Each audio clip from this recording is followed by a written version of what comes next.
Today I wanted to talk about trauma. What do you think about when you hear that word? A lot of us, it makes us flash back to a certain event, or it could be multiple events that have happened to us throughout the course of our lives. Trauma, it could fuck with a person's mental state, and a lot of people really never heal from it.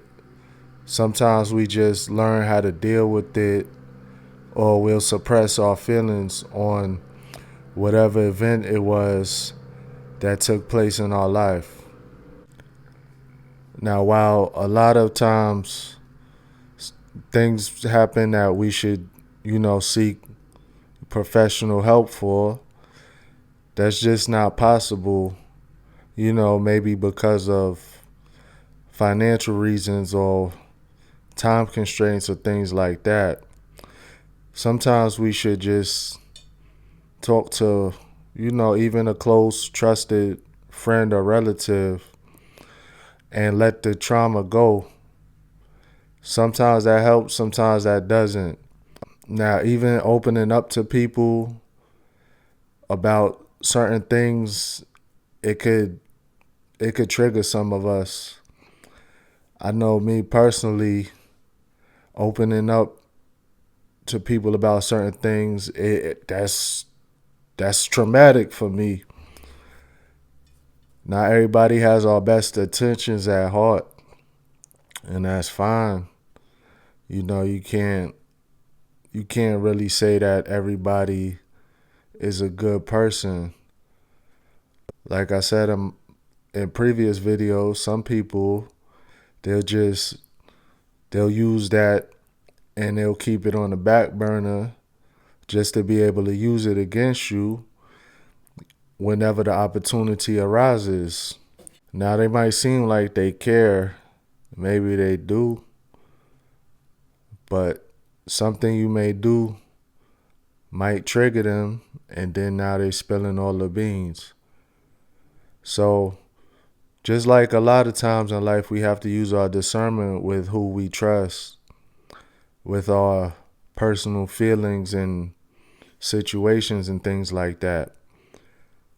Now, we go through trauma, and of course, everybody deals with things differently.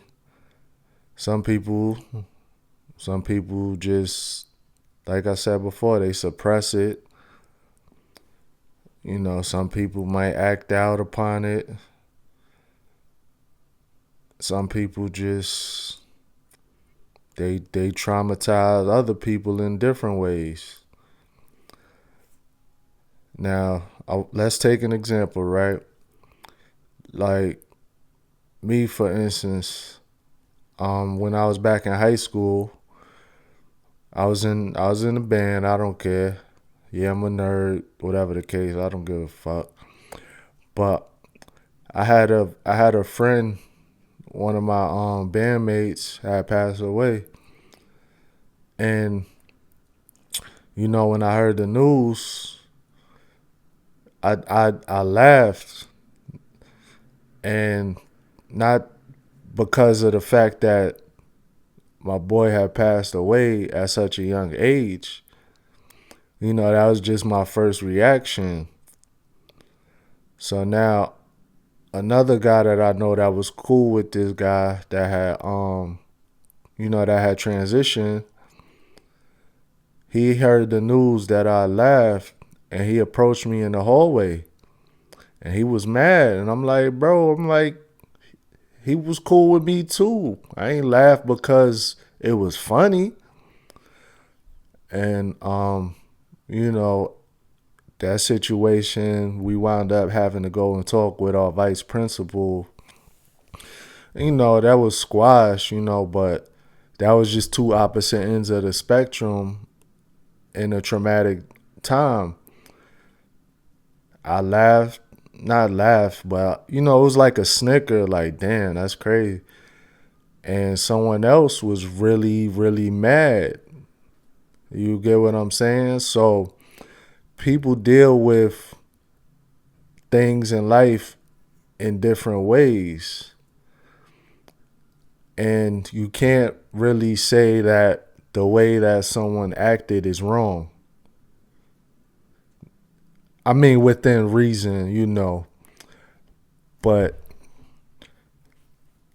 outside of that situation, there's other traumatic events that happen, like let's say somebody broke your heart, right? That could be pretty traumatic.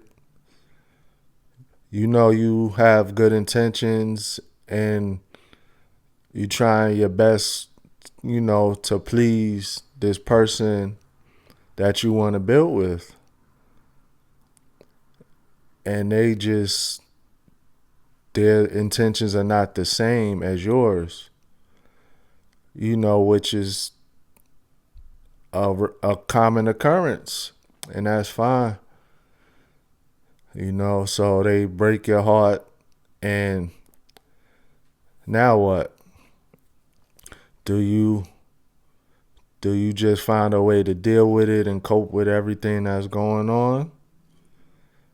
Do you go out and try to get this person back without self-reflecting and taking time to heal for yourself? Or do you just go back out and now start dogging everybody that you meet? They broke your heart, so now it's like, do you say F everybody and start breaking everybody else's heart? You get what I'm saying? Everybody has certain ways of dealing with things. And with this last example that I just said, no going out and breaking people's hearts purposely, or just going out and trying to get revenge. I mean, I could say that's not right, but then that would be me contradicting what I've been saying all along in this video, as far as telling people what they're doing is right or wrong. That might be the way that they cope with a heartbreak. So at the end of the day, like I always say, things happen to us in life. It forms our character. It helps our decision making, or at least it should help our decision making. Sometimes it takes longer for some people than others, and that's cool. But now, once you experience trauma, how are you going to change from it? What is the lesson that you learn from it, if any? If you know that a stove is hot, are you going to keep putting your hands on that hot stove? What's going to keep happening? You're going to keep getting burned, right? Now, I will hope at some point you're going to stop putting your hand on the stove. At some point, you should be able to say, okay, well, I still want to touch the stove, but at least let me be a little bit more cautious. Let me progress towards the stove. Once you feel that the stove is hot, then okay, this ain't it. Maybe that analogy didn't make sense to anybody. Maybe that might go over your head. But that analogy is kind of how it is in the world today. Like I like to say, this world is super ghetto nowadays. And they say hurt people, which I can agree with. But don't be the hurt person that hurts people. Be the hurt person that takes your hurt and turns it into something positive. Take that situation that might have left a mental scar on you and educate others about it. Let them know that they are not alone in whatever situation they may have gone through in life or may be going through. That will help somebody out tremendously.